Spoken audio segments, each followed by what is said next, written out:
किष्किंधा कांड 38वां सर्ग। लक्ष्मण सहित सुग्रीव का भगवान श्री राम के पास आकर उनके चरणों में प्रणाम करना, श्री राम का उन्हें समझाना, सुग्रीव का अपने किए हुए सैन्य संग्रह विषयक उद्योग को बताना और उसे सुनकर श्री राम का प्रसन्न होना। उनके लाए हुए उन समस्त उपहारों को ग्रहण करके सुग्रीव ने संपूर्ण वानरों को मधुर वचनों द्वारा सांत्वना दी, फिर सबको विदा कर दिया। कार्य पूरा करके लौटे हुए उन सहस्त्र वानरों को विदा करके सुग्रीव ने अपने आप को कृतार्थ माना और महाबली श्री रघुनाथ जी का भी कार्य सिद्ध हुआ ही समझा। तत्पश्चात लक्ष्मण समस्त वानरों में श्रेष्ठ भयंकर बलशाली सुग्रीव का हर्ष बढ़ाते हुए उनसे यह विनीत वचन बोले, सौम्य, यदि तुम्हारी रुचि हो तो अब किष्किंधा से बाहर निकलो। लक्ष्मण की यह सुंदर बात सुनकर सुग्रीव अत्यंत प्रसन्न हुए और इस प्रकार बोले, अच्छा ऐसा ही हो, चलिए चले, मुझे तो आपकी आज्ञा का पालन करना है। शुभ लक्षणों से युक्त लक्ष्मण से ऐसा कहकर सुग्रीव ने तारा आदि सब स्त्रियों को तत्काल विदा कर दिया। इसके बाद सुग्रीव ने शेष वानरों को आओ आओ कहकर उच्च स्वर से पुकारा। उनकी वह पुकार सुनकर सब वानर जो अंतपुर की स्त्रियों को देखने के अधिकारी थे, दोनों हाथ जोड़े शीघ्रता पूर्वक उनके पास आए।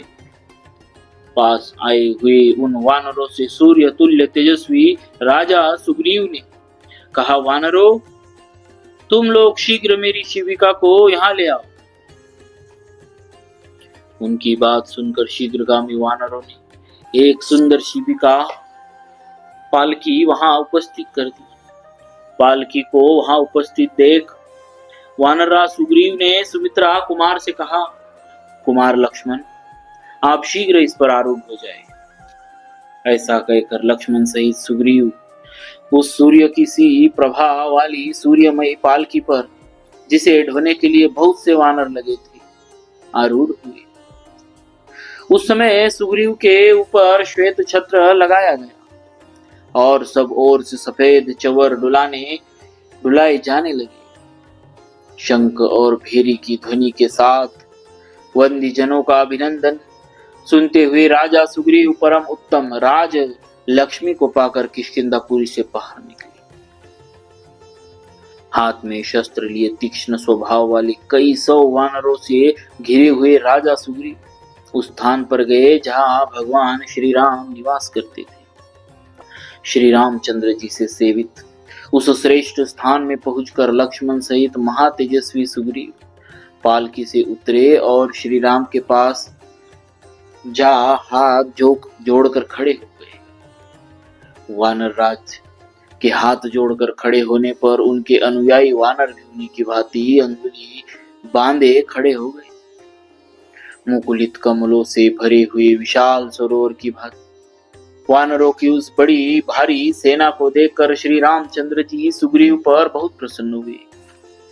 वानर राज को चरणों में मस्तक रखकर पड़ा हुआ देख श्री रघुनाथ जी ने हाथ से पकड़कर उठाया और बड़े आदर तथा प्रेम के साथ उन हृदय से लगाया। हृदय से लगाकर धर्मात्मा श्री राम ने उनसे कहा, बैठो।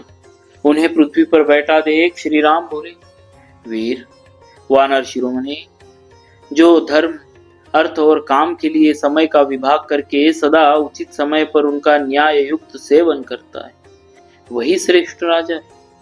किंतु जो धर्म अर्थ का त्याग करके केवल काम का ही सेवन करता है, वह वृक्ष की अगली शाखा पर सोए हुए मनुष्य के समान है। गिरने पर ही उसकी आंख खुलती है। जो राजा शत्रुओं के वध और मित्र के संग्रह में संलग्न रहकर योग्य समय पर धर्म अर्थ और काम का न्याय युक्त सेवन करता है, वह धर्म के फल का भागी होता है। शत्रुसूदन, हम लोगों के लिए उद्योग का समय आया है। वानरराज, तुम इस विषय में इन वानरों और मंत्रियों के साथ विचार करो। श्री राम के ऐसा कहने पर सुग्रीव ने उनसे कहा, महाबाहो, मेरी श्री कीर्ति तथा सदा से चला आने वाला वानरों का राज्य, ये सब नष्ट हो चुके थे। आपकी कृपा से ही पुनः इन सब की प्राप्ति हुई। विजयी वीरों में श्रेष्ठ देव, आप और आपके भाई की कृपा से ही मैं वानर राज्य पर पुनः प्रतिष्ठित हुआ हूं। जो किए हुए उपकार का बदला नहीं चुकाता, वह पुरुषों में धर्म को कलंकित करने वाला माना गया है। शत्रुसूदन, ये सैकड़ों बलवान और मुख्य वानर भूमंडल के सभी बलशाली वानरों को साथ लेकर यहाँ आए हैं। रघुनंदन, इनमें रीछ है, वानर है और शौर्य संपन्न गोलांगुल लंगूर है। ये सब के सब देखने में बड़े भयंकर है और भी हड़बनों तथा दुर्गम स्थानों के जानकार है। रघुनाथ जी, जो देवताओं और गंधर्वों के पुत्र है और इच्छानुसार रूप धारण करने में समर्थ है, वे श्रेष्ठ वानर अपनी अपनी सेनाओं के साथ चल पड़े और इस समय मार्ग में है। शत्रुओं को संताप देने वाले वीर, इनमें से किसी के साथ 100, किसी के साथ लाख, किसी के साथ करोड़, किसी के साथ 10,000 और किसी के साथ एक शंकु वानर है। कितने ही वानर, अर्बुद, 100 अर्बुद, मध्य तथा अंत्य, वानर सैनिकों के साथ आ रहे। कितने ही वानरों तथा वानर युद्धपतियों की संख्या समुद्र, 10 नील तथा परार्ध शंख तक पहुंच गई है।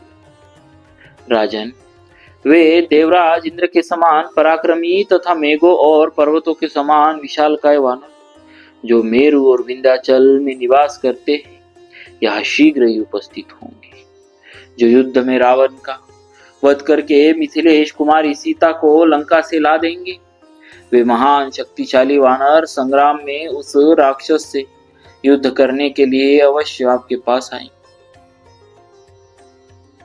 यह सुनकर परम पराक्रमी राजकुमार श्री राम आपकी आज्ञा के अनुसार चलने वाले वानरों के प्रमुख वीर सुग्रीव का यह सैन्य विषयक उद्योग देखकर बड़े प्रसन्न हुए। उनके नेत्र हर्ष से खिल उठे और प्रफुल्ल नील कमल के समान दिखाई देने लगे। इस प्रकार श्री वाल्मीकि निर्मित आर्ष रामायण आदि काव्य के किष्किंधा कांड में 38वां सर्ग पूरा हुआ। बोलिए श्री सीताराम जी महाराज की जय। भक्तवत्सल